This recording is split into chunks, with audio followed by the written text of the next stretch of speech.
estão numa festa que a gente chama antropologicamente festa do avesso, porque ela está invertendo aquela sociedade hierárquica numa sociedade mais, eu diria para vocês, igualitária. Por isso que a festa do divino é sensacional. Todo mundo participa. Quando eu falo todo mundo participa, entendam, eu não estou falando de todo mundo vai ser católico, não estou falando isso, gente. Eu estou falando de uma pluralidade que você pode ir para você rir, para você ter humor, para você ter beleza. Então é uma festa de todo mojano que começou exatamente nesse instante. E agora, sim, chegam os negros.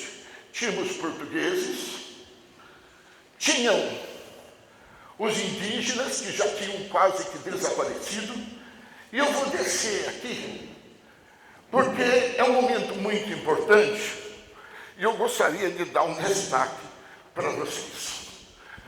Quem teve aula comigo, bem sabe que eu digo o seguinte: aquela história que vocês aprenderam, nominho, datinho e fatinho, não tem nada a ver.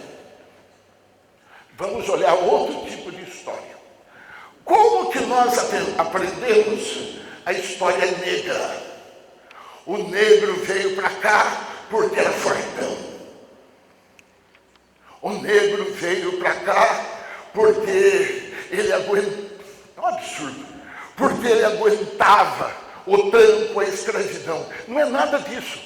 Não é nada disso. A idade média de um negro no Brasil era de 21 a 25 anos. A exploração era enorme. O tempo de trabalho de um negro no Brasil era tão somente de 10 anos.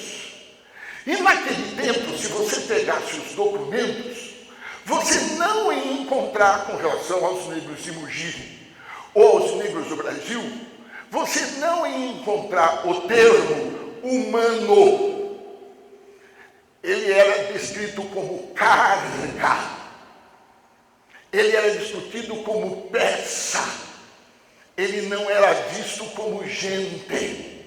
Dizia-se que ele parecia gente, mas não era gente, porque ele só tinha um instrumento, que era o instrumento vocálico.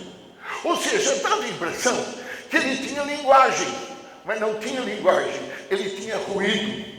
Então vejam que os negros chegaram no Brasil numa situação difícil, de exploração, só que são eles que constroem. É simplesmente isto. Porque quem vai para o trampo, fora os indígenas, lógico, que aqui desapareceram, foram eles. E eles começaram a resistir. Desde o primeiro instante que o negro chegou no Brasil, 1532, não pense que ele chegou bonzinho. Não existe isso, gente. Um cara que leva chicotada das 8 horas da manhã até as 10 horas da noite, ele tem que resistir, senão ele não vive. E ele resistia olhando os animais da natureza. Ele não tinha arma para se defender. Então, imitando os animais da natureza, ele criou o coice, ele criou a capoeira. E a capoeira que vinha da dança do candomblé. Ou ele fugia individualmente, ou ele ia formar quilombos. Atenção agora, meus queridos. Quando eu estava fazendo esse livro, anos 90, eu conversei com os mais velhos. E naquele tempo tinham pessoas que 90 e tantos anos de idade. Entre eles, seu Donato Grieco, talvez alguém aqui, não existe mais, conhecia. Tinha uma memória cavalar. E eu perguntei para ele: seu Donato, na tua infância, comecinho lá no século XX, tinha quilombo em Mogi? Ele falou: meu pai disse que tinha. lá pelo sertão dos Freire, aonde a gente vai para Bertioga, tá? Lá pelo sertão dos Freire. Eu guardei isso na cabeça. Conversando com um professor de história, Xará, Marinho, eu perguntei para o Marinho, o Donato disse uma coisa para mim, muito importante, sobre a história desses caras. Tem que levantar. Ele falou, nossa, eu moro lá para o lado de Bertioga, e lá tem o rio, e talvez alguém aqui na serra, chamado Rio dos Quilombos. Gente, é muita coincidência, gente. Por que nós não temos que levantar as histórias daqueles que realmente fizeram? Por que não? A nossa sociedade é uma sociedade múltipla. Todos têm direito à participação. Mas não. Só há um discurso, desde o primeiro instante, um discurso que eu diria para vocês, monolítico. E aqui teve uma história de uma igrejinha que alguns aqui conhecem, fica ali ao fundo do quartel, que é a igrejinha do Negro Sebastião. Esse Negro Sebastião é uma coisa interessante, a história dele. Foi de 1836.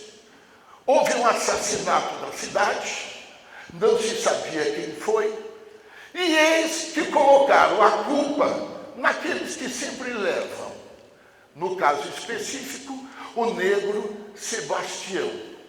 Foi culpado e morreu na forca, ali em frente à biblioteca municipal, ali em frente do quartel onde ele morreu. Só que algumas pessoas negras da cidade fizeram um altar ali. Não se esqueçam que ali era a periferia da cidade, viu, gente? Não é pensar hoje, né? Colocando algumas velas.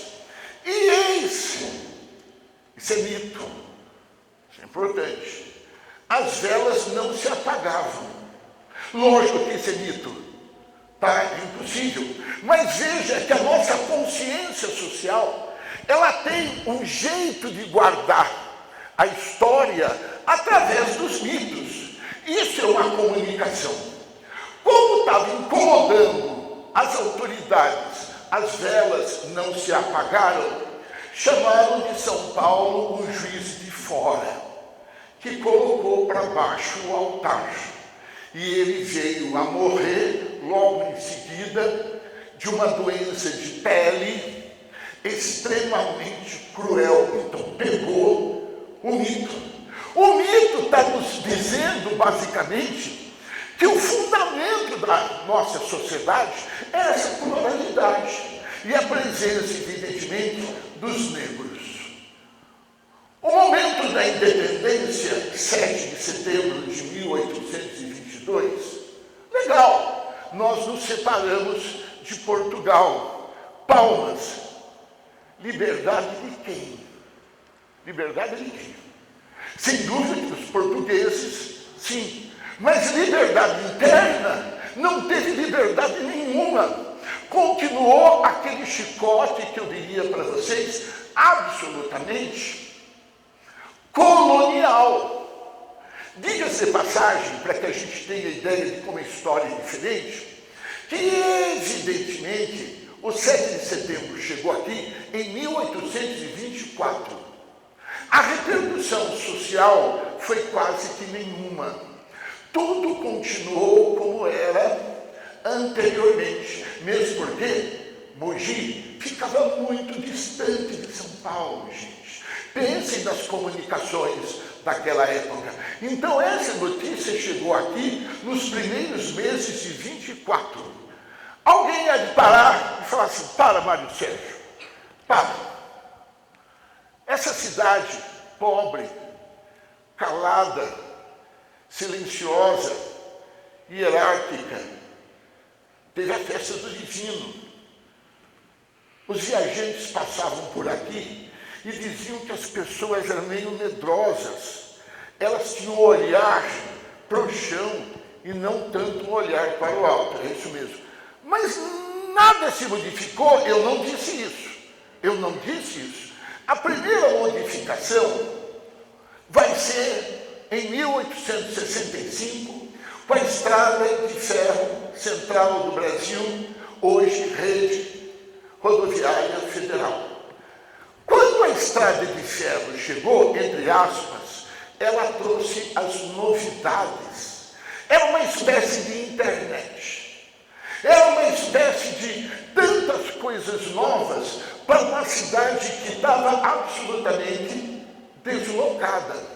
E a primeira coisa que a gente observa é no mapa da cidade. Qual era o centro da cidade? Praça da Matriz e o Carlos, que é o centro da cidade. A partir desse instante, houve um deslocamento da cidade para a Praça Oswaldo Cruz, que fica ali ao lado da linha do trem. Ali ficou sendo a passarela da cidade. Ali ficou sendo, aos domingos, aonde que as crianças, famílias, jovens particularmente, iam paquerar. Então, ali ficou sendo, eu diria para vocês, a vitrine da cidade.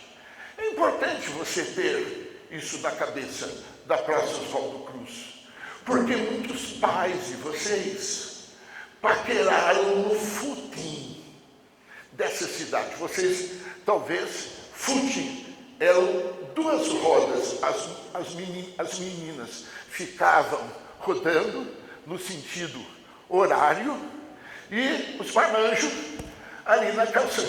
Ali